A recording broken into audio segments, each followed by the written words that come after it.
Thanks for checking out witchhouserocks.com. In this next interview, Daniel Siwek will be talking with Alaine Kashian. I met her on the Broadway tour of Jesus Christ Superstar, and she performed on Broadway in Cats, as well as Twyla Tharp's The Times They Are A-Changin', and the Las Vegas company of We Will Rock You.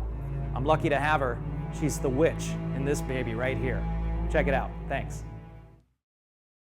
Yeah, we're here with Alaine Kashian, talking about dreams in the witch house. Alaine, you are the witch. I am. In the witch house. I am.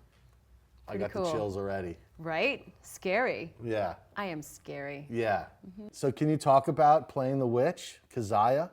You know, in the story, it's very limited about how much information is known about her. But as an actor, as a performer, I needed to figure out how to make her a full character with, so you would have some empathy for her and actually feel her as a human being who had a life and not just some scary, entity.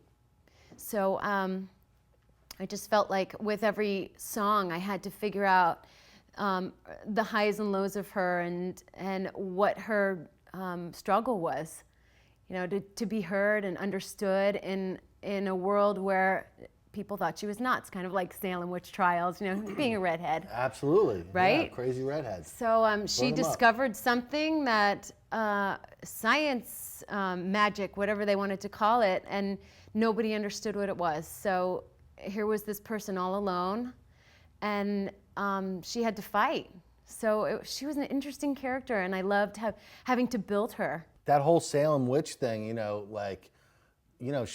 a lot of the witches, they were wronged, right? They're scary, but they were wronged. So there's that element of it, that we do sympathize with the witch. And you've entered that world of, I know it's on album, but it's like the horror heroine, that's what you've become on this album, right?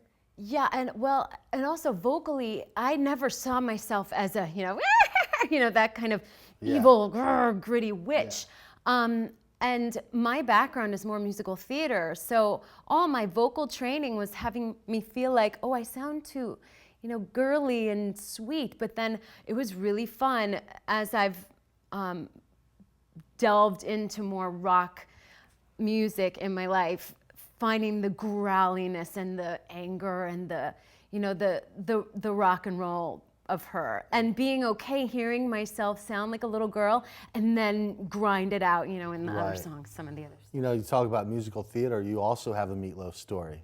I do. Yeah. When Patty Russo left Meatloaf for a while, he was holding auditions to replace her. And I got to go in and sing, and I knew a bunch of the guys in the band from previous projects, and so I felt pretty comfortable, and I really tore it up, and he was sitting there, and I approached him while I was doing Paradise, and I worked with him, interacted with him, and I thought it was so great. And then I got a phone call, and his comment was, "She was really great, but I don't think I could control her."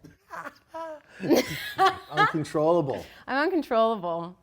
That's really cool. That's okay, I'll own it. Yes. I thought to myself, you know what, I'm cool with that, because I like to be front and center, and I like to have my own thing. So if that's what rock and roll is for me, I don't want to be a backup singer. I want to be in the front. What about this combination of rock and roll and horror?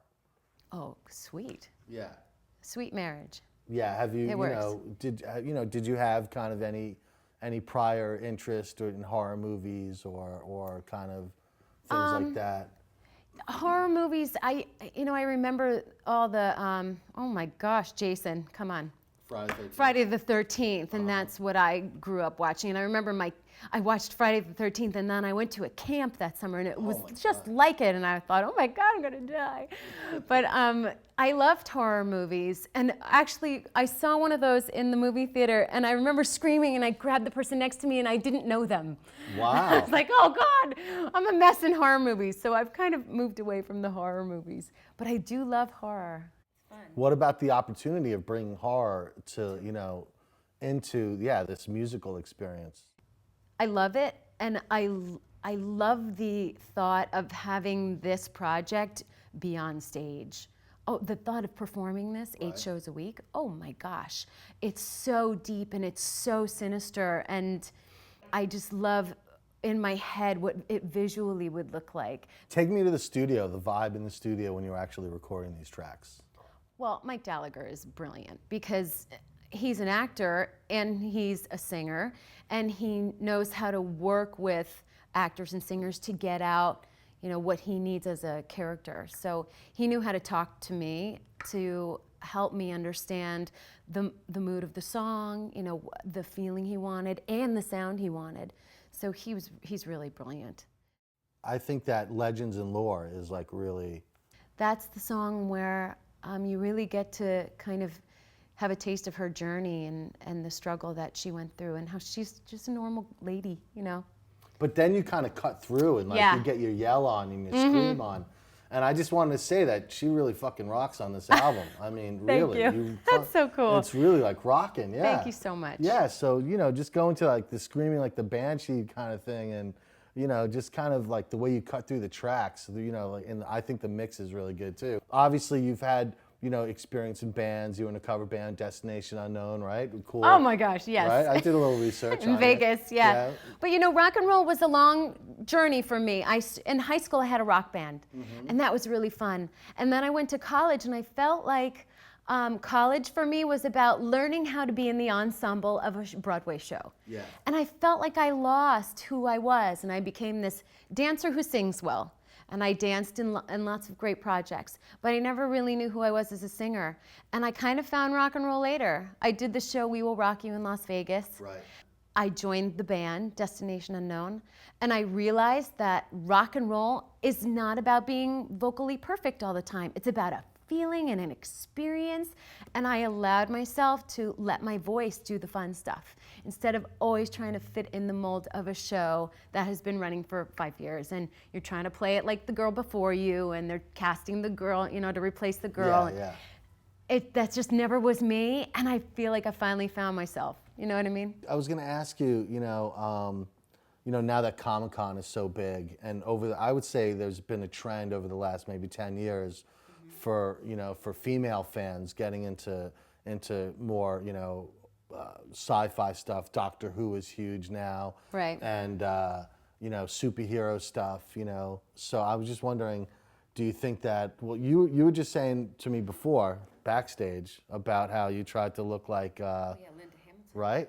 Oh yeah, I saw Terminator and I saw how tough she was and I saw her muscles and I was like, I want to look like that. Right. I want to be her. And like, you know, you got movies like Kick-Ass and there's, you know, like, so like there's a lot more female interest in kind of action, horror, and sci-fi stuff. And I'm just wondering, can we get the ladies into Lovecraft right now? I'm sold. As opposed to all like the Rush fans, and you know what I mean?